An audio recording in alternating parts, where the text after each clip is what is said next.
Have you ever wanted to visit Mars? Well, when you're in Utah, it just might feel like you have. I've spent a cumulative month and a half in Utah over several visits, but if I had to narrow it down to just 2 weeks, if I was only going to see the best of the best, this is what I would do. So many things to see off of this road. Let's start in the southern part of the state since that's where most people come in, with Zion National Park. You could spend 2 full weeks in Zion alone, but just to talk about the highlights, we can't talk about Zion without talking about Angel's Landing. This hike is definitely not for those with a fear of heights, but when you make it to the top, you have an incredible view of the canyon. If you're not as interested in using cables and climbing hand and foot, go for the Overlook instead. I think that down there is Angel's Landing. I can actually see people on it. It's steeper and it's higher, but it's worth it.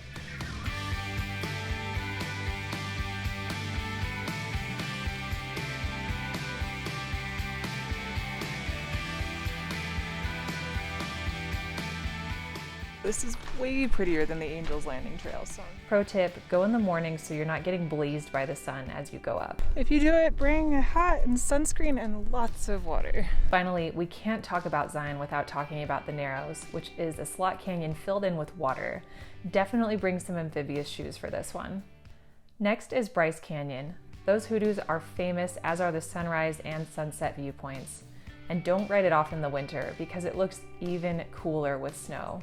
Enjoy the drive as you go between these two. This has been one of the most beautiful drives ever. It's such a beautiful scenic byway along the Dixie National Forest, and it's almost an experience in and of itself.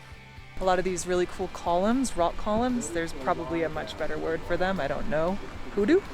Next, I recommend the Mystic Hot Springs for a different kind of experience. It will be a bit of a detour, but I think it's a worthy one just because look how cool these travertine hot springs look, especially around sunset. Apparently this is the really hot one. Let's see.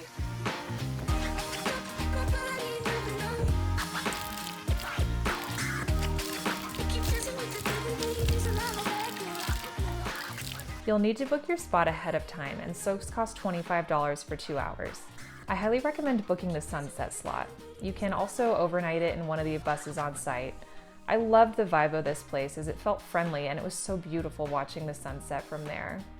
Next, we have Grand StaircaseEscalante National Monument, which used to be the largest area of protected land in the United States, and certainly one of the most remote. A lot of people don't really come here, and I don't know why. The road to get in honestly sucks, but it's what keeps the crowds away. It's one of the worst roads I've driven on. It's just dirt, but it's so pretty. I'm not minding the journey. Be sure to stop by the interesting rock formations and hoodoos on your way into my favorite hike in the area, Coyote Gulch.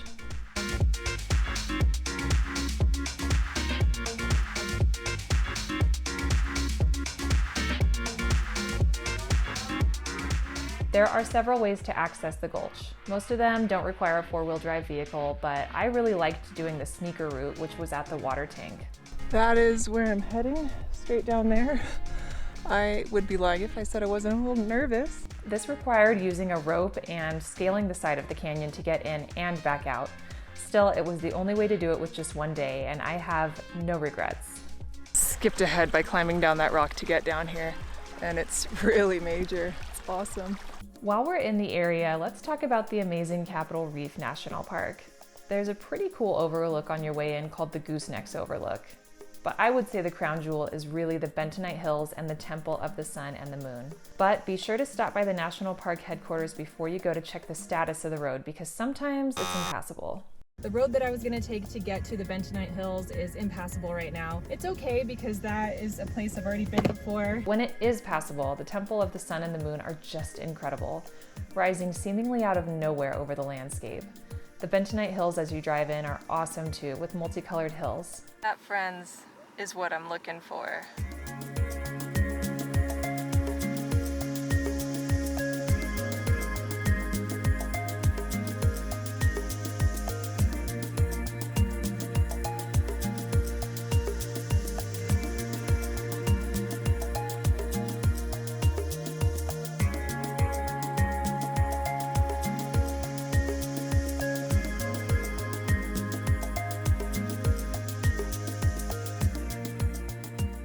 And as you drive, be sure to stop at Factory Butte because it's got a land formation all its own as well. As you make your way out of Capitol Reef and onward to Moab, you'll pass a turnoff for Goblin Valley State Park, and this is absolutely worth the detour. These rock formations are just crazy, and it felt like I was underwater the whole time looking at a coral garden. It's like some really weird landscape, and it feels not like it's planet Earth, but it's super interesting. Best word I can come up with. And like most of southern Utah, this was caused by water erosion over millennia, and it's both humbling and inspiring to walk through it. In the same area, you'll find a slot canyon called Little Wild Horse Canyon. When my friend Kristen and I visited, we were pretty worried about rainfall, and a slot canyon is the last place you want to be when it rains, as they can flood very easily. I'm actually claustrophobic, so my heart rate's up from walking through there, but it's good for me to do stuff like this. It's why I like to go into like tight places, because I want to get over the fear. But the nice thing about Little Wild Horse is although it's 8 miles long, you can just walk partway into the canyon, about a mile, and you'll still get some pretty awesome slot canyon views. Next, we make our way to Moab, which I have visited every time I've gone to Utah, and I still feel like I am barely scratching the surface. It's an adventure lover's paradise. The first thing I recommend is the sunset at Dead Horse Point State Park. I've gone twice, once in the spring and once in the winter, and it was incredible both times. I mean, it even rivals the Grand Canyon. The cool thing about going in the winter is you can purchase a drone permit, and that was one of the best flights of my life.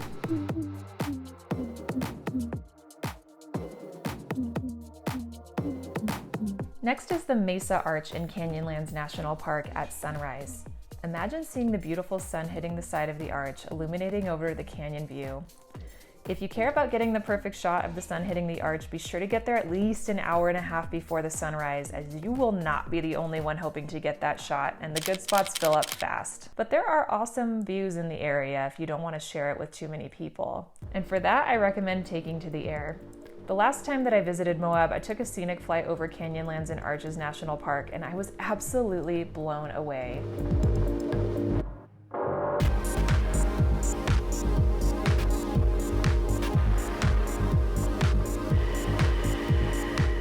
We were able to cover so much area and distance, which would take weeks to do on foot or by car, and I got to see it all in the best light.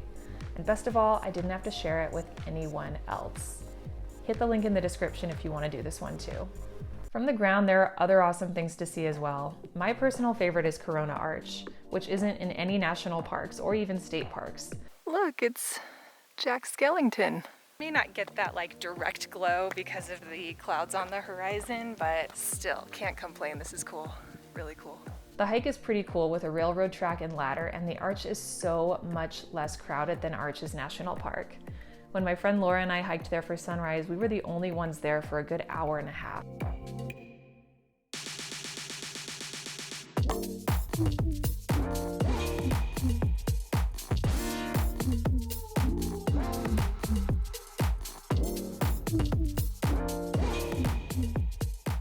That's not to say you should skip Arches National Park. What does that look like? All those look like.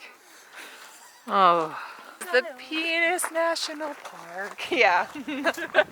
The arches are indeed amazing, and most of them are very easily accessible. And although you'll share it with lots of people, Slightly more crowded than our morning experience. Yes. it's all about time of year and time of day. Personally, I love it at night with the stars. From here you have a choice. Head north or south. I'll give you options for both, starting with heading south. On your way, check out the lesser known part of Canyonlands at the Needles Overlook. It's one of those easy drive-up overlooks that gives you an insane view of the canyons. I think I'm overlooking Canyonlands National Park right now, but it's a really cool area. There are plenty of hikes in the Needles District too, but since we've got limited time, I'm moving on to my favorite off the beaten path gen down south, and that's the Valley of the Gods. This is one of those drive by it and you could miss it type of places, but I am so glad that I took a chance and checked it out. These buttes are redder in color than the rest of Utah, and to me, even more impressive than what you'll find a few miles over in Monument Valley. Plus, you can dispersed or free camp here, which means that you can camp on the roadside pullouts. This is common all over Utah, where so much of the land is BLM or national forest. This does mean no services, no bathrooms or showers or anything at all really, and you'll often need a four-wheel drive to access the best ones. You'll also have to leave no trace, and that includes packing out all of your own trash and human waste. My bag here for my trash, because I pack everything out. All right, from here, you can easily head into some of the best that Arizona has to offer, but you'd be missing out on what's up north in Utah. So let's hop to Uinta National Forest, just south of Spanish Fork in Provo, Utah. This area is full of hikes and gorgeousness, but I visited for these baby blue hot springs called Fifth Water. Don't expect to get them all to yourself, but if you start your hike in before the sun is up, you won't have to share it with too many people.